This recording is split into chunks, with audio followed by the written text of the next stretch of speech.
நீங்கள் எல்லாம் வெளிநாட்டில் இருக்கிறீர்கள், பிள்ளைகளுக்கு ஊரில் திருமணம் செய்வீர்கள். வெளிநாடுகளிலே பார்த்ததோ என்னவோ தெரியவில்லை, நம்ம நாட்டுக்கு பொருந்தாத கலாச்சாரம் இன்னைக்கு எத்தனை திருமணத்துல தெரியுமா? மணப்பெண்ணை கொண்டு மாப்பிள்ளையோட சேர்த்து ஸ்டேஜ்ல நிப்பாட்டுறானுல. நல்லா பாதுகாக்கணும். எல்லாரும் இன்னைக்கு செய்யறாங்க இந்த தப்பை. இல்ல எங்க மார்க்கத்தில் அப்படி ஏதாவது அனுமதி உண்டா? கொஞ்சம் சொல்லுங்களேன் பார்க்கலாம்.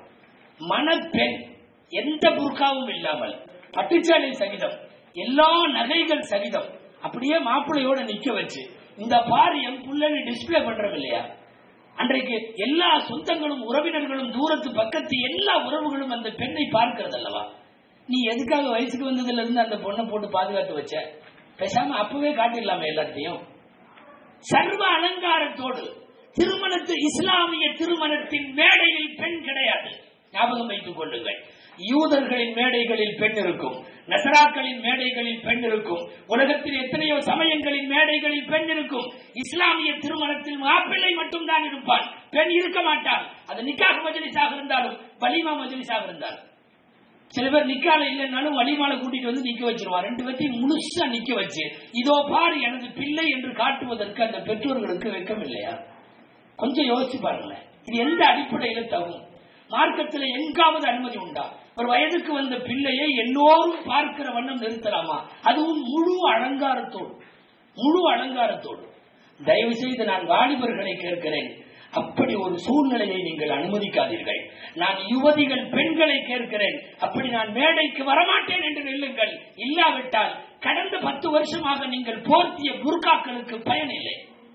பொத்தி பொத்தி வளர்க்க வேண்டியது. மாமா வர்றாரு உள்ள போ, மச்சான் வர்றாரு உள்ள போ, அவர் வர்றாரு உள்ள போ, இவங்க வர்றாரு உள்ள போ, உள்ள போ உள்ள போன்ட்டு யார்ட்டையும் காட்டாம பொத்தி வளர்த்து கடைசியில கொண்டு பூரா காட்சி பொருளை நிறுத்தி எல்லாரும் பாருங்கன்னு சொல்றியே. கடந்த 10 வருஷமாக நீ மறைத்து வைத்திருப்பதற்கு என்ன அர்த்தம்? இல்ல ரொம்ப கொடுமை. இது நிதர்சனமாக ஒழுக்க மாண்புகள் மீறப்படுகிற இடம் என்பதால் நான் அழுத்தமாக சொல்ல வேண்டும். இப்படி செய்யாதவங்க நம்மள இல்லைங்கிற அளவுக்கு இன்னைக்கு எல்லாத்தையும் இந்த வியாதி பரவி இருக்கு. என்னன்னா, இந்துக்களை போன்று அவங்க எல்லாம் ரிசப்ஷன் வைக்கிறப்போ பொண்ணு மாப்பிள்ளையை ஒன்னா நிக்கிற மாதிரி ஒன்னா நிக்கிறது. மாப்பிள்ளைக்கு தெரிந்தவர்கள் பெண்ணுக்கு தெரிந்தவர்கள் எல்லாரும் மேடை ஏறுவது, வாழ்த்து சொல்லுவது, வாழ்த்தை ரிசீவ் பண்ற இடத்துல புர்கா இல்லாமல் பெண் இருக்கிறாள். அதுக்கப்புறம் இது என்னது? ரொம்ப கொடுமை. திருமணத்தினுடைய பெண்ணினுடைய எல்லா கோணங்களையும் வீடியோ எடுத்து அதை உறவினர்களுக்கெல்லாம் சுற்றுவதற்கு அனுப்புகின்ற கொடுமை இருக்கிறது அல்லவா?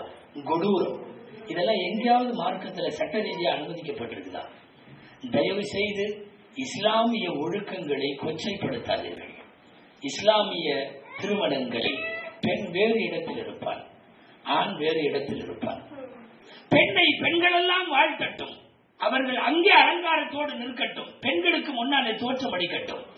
ஆண்களுக்கு முன்னாலே கொண்டு காட்ட வேண்டிய அவசியம் என்ன?